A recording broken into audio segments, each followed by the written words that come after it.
सशक्त भारत से मैं डॉक्टर R.K. वर्मा।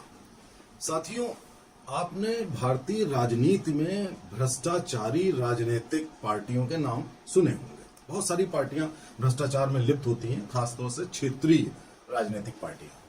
अब उसमें एक वो बिहार की आरजेडी, उत्तर प्रदेश में बसपा, सपा और साउथ में भी बहुत सारी राजनीतिक पार्टियां हैं और उनके मुखिया हैं जिनको आप कह सकते हैं कि ये भ्रष्टाचार में लिप्त हैं और परंपरागत भ्रष्टाचार और भौकालवादी राजनीति करते हैं। लेकिन साथियों, भारतीय राजनीति में एक बड़ा विचित्र फिनोमेना हुआ। एक ऐसे शख्स की एंट्री हो गई जो भ्रष्टाचारी के साथ साथ बेहद चालाक और राजनीतिक ठग के रूप में भारत में आ गया। आप इशारा मेरा समझ रहे होंगे। मेरा इशारा है आम आदमी पार्टी और अरविंद केजरीवाल। अच्छा, इनकी हिस्ट्री तो आप सब जानते हैं कि उस जमाने में क्या क्या कहा और फिर यू टर्न लेके क्या करके और लोगों को बेवकूफ बना करके ये दिल्ली की सत्ता पर आ गए। पहले इनको थोड़ा सा मुगालता था कि हम पूरे भारत पर कब्जा कर सकते। अब इन्होंने क्या किया कि वो 49 दिन सरकार बना के और रिजाइन करके और मोदी जी से टक्कर लेने पहुंच गए। और उसके बाद खैर जीतने का तो प्रश्न उठता नहीं था। और अभी उन्होंने फिर एक नया शगुफ्ता छोड़ दिया है कि भारतीय जनता पार्टी और नरेंद्र मोदी जी हमसे डर गए, यानी कि अरविंद केजरीवाल से, और उस डर के मारे ये हमको परेशान कर रहे हैं या हमारे ऊपर आरोप लगा रहे हैं। अब आप जरा देखिए, विश्व की सबसे बड़ी राजनीतिक पार्टी, 355 एनडीए सीट वाली पार्टी, एक ऐसी मोहल्ला छाप पार्टी से डर गई है जो एक छोटे से दिल्ली के प्रदेश पे राज करती है और जिसके पास सांसद एक भी नहीं है आज की तारीख में। अब खैर, ये तो अपनी अपनी मूर्खता है। अब आते हैं मुख्य विषय पर। 2021 में साथियों, कोरोना, कोविड भयंकर फैला हुआ, लोग मर रहे थे। दिल्ली में ऑक्सीजन की कमी थी, हर जगह ऑक्सीजन की कमी थी। इतनी बड़ी महामारी के लिए कोई भी अचानक तैयार नहीं हो पाता। और जिस समय लोग मर रहे थे, ऑक्सीजन की कमी थी, और एक लॉकडाउन के बाद एक छूट दी गई शराब बेचने की। और उस छूट में यह हुआ कि शराब की दुकान के बाहर बड़ी लंबी लाइन लग गई। ये हमारी जनता है ऐसी कि अब उसको मन लगाने के लिए शराब की जरूरत थी, तो शराब की दुकानों पर लंबी लंबी लाइन लग गई। अब उसमें एक राजनीतिक ठग ने सूंघा कि अगर शराब के बाहर इतनी लंबी लंबी लाइन लग सकती है तो क्यों ना इस शराब के जरिए ऐसे माहौल में जब लोग मर रहे हों, ऑक्सीजन ना हो, पैसे कमाए जाए, भ्रष्टाचार किया जाए। और फिर इन्होंने शुरू किया भ्रष्टाचार का एक नया अध्याय। एक ऐसा इनका उप मुख्यमंत्री जो शिक्षा मंत्री भी है और शराब मंत्री भी है। अब आपने ये कॉम्बिनेशन तो कभी सुना नहीं होगा कि एक ही आदमी शिक्षा की बात करे और एक ही आदमी शराब की बात करे, एक ही आदमी स्कूल बनाए और एक ही आदमी मदिरालय बनाए, और क्या करे कि शराब पीने की उम्र भी घटा दे और बगैर टेंडर निकाले शराब के ठेके प्राइवेट पार्टियों को देने लगे। और क्विड प्रो को का मतलब होता है कि तू मेरा ये फायदा कर तो मैं तेरा ये फायदा करूं, तो भ्रष्टाचार कहीं दिखेगा नहीं।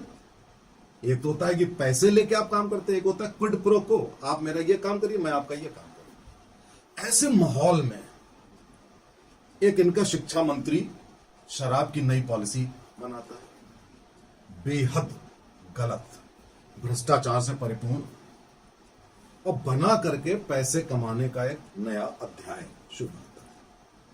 अब जब आज वो सब पकड़ में आया मामला, सैकड़ों करोड़ों का भ्रष्टाचार सामने आया, सरकार को तो नुकसान दिया ही, लोगों का नुकसान तो किया ही, और पंजाब इलेक्शन की फंडिंग भी उससे करा ली ताकि पंजाब में चुनाव लड़ा जा सके।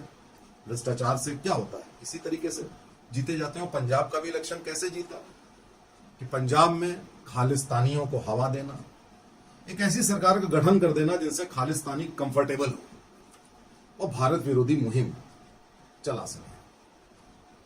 ये जो अरविंद केजरीवाल नाम का राजनीतिक ठग है, ये बेहद शातिराना अंदाज में लोगों को बेवकूफ बनाता है। अब आपने एक बार बनाया, दो बार बनाया, आप कुछ लोगों को कुछ समय तक मूर्ख बना सकते हैं, लेकिन आप सारे लोगों को हर समय बेवकूफ नहीं बना सकते। अब जब इनसे अभी ये फ्रीबी दिया करते थे, फ्रीबी का मतलब रेवड़ी, वो देके चुनाव जीता करते थे कि मुफ्त बिजली दे देंगे, मुफ्त पानी दे देंगे।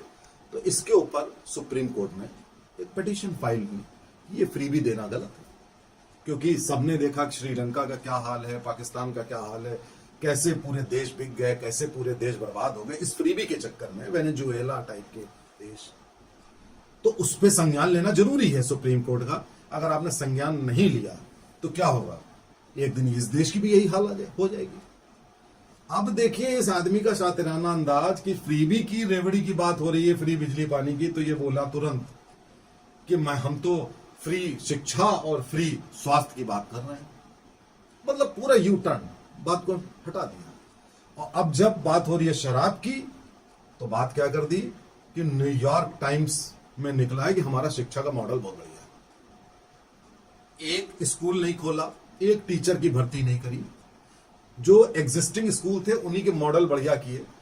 बढ़िया क्या किए, उसमें भ्रष्टाचार करके जो काम 50 रुपए में होता था वो काम 5,000 रुपए में करके वो भी पैसा खा लिया गया। न्यूयॉर्क टाइम्स एक भारत विरोधी अखबार है और खलीज टाइम्स वो भी ऐसे ही है। उन दोनों में एक रिपोर्ट पेड संभवतः वो निकलवा दी। आप देखिए जरा चालाकी और ठगी की फोटो वो निकाल दी और कह दिया कि हमारा शिक्षा का मॉडल बहुत बढ़िया है, हमें तो मोदी जी परेशान कर रहे हैं। अरे भाई, बात पहले तुम अपने शराब के भ्रष्टाचार की बात करो। अगर तुमने शिक्षा का कोई काम किया भी है तो भी पहले इसका तो जवाब दो।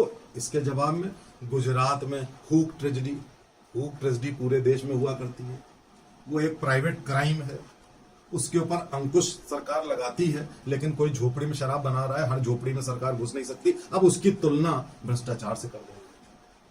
साथियों, ये एक अरविंद केजरीवाल नाम का फिनोमेना भारत में जो आया है, जो आप सभी को बेवकूफ बनाता है कि आप ये बात कहेंगे एग्जाम में ये प्रश्न होगा, वो दूसरा आंसर लिखेगा। हालांकि बहुत दिनों तक चलने वाला नहीं है, लेकिन इसको पहचानिए। अभी मनीष सिसोदिया भी जेल जाएंगे, ये महाराणा प्रताप के वंशज अपने आप को कह रहे हैं। ये जो शराब का भ्रष्टाचार करे और जो ये जालीदार टोपी पहने, वो राणा प्रताप का वंशज हो गया। इनके 2 हेल्थ मिनिस्टर जेल में हैं। इनका एक वो जो सत्येंद्र जैन भयंकर भ्रष्टाचार के आरोप में, उसको ये ईमानदारी का सर्टिफिकेट देते थे और पहले ये कहते थे कि जिसके ऊपर आरोप लगा उसको तुरंत आपको जेल भेज देना चाहिए। आज ये खुद ही सर्टिफिकेट देते हैं। तो साथियों, इस शख्स को पहचानिए।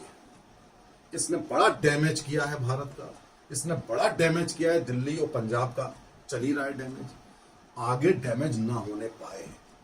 ऐसे लोगों को, उन लोगों से जो बड़े भयंकर भ्रष्टाचारी हैं, जो ट्रेडिशनल पॉलिटिशियन, उनसे भी पहले समाप्त करिए, वरना बहुत गलत हो जाएगा इस देश के साथ। क्योंकि ठगी करके चला जाता है, पता आपको बाद में चलता है। जय हिंद।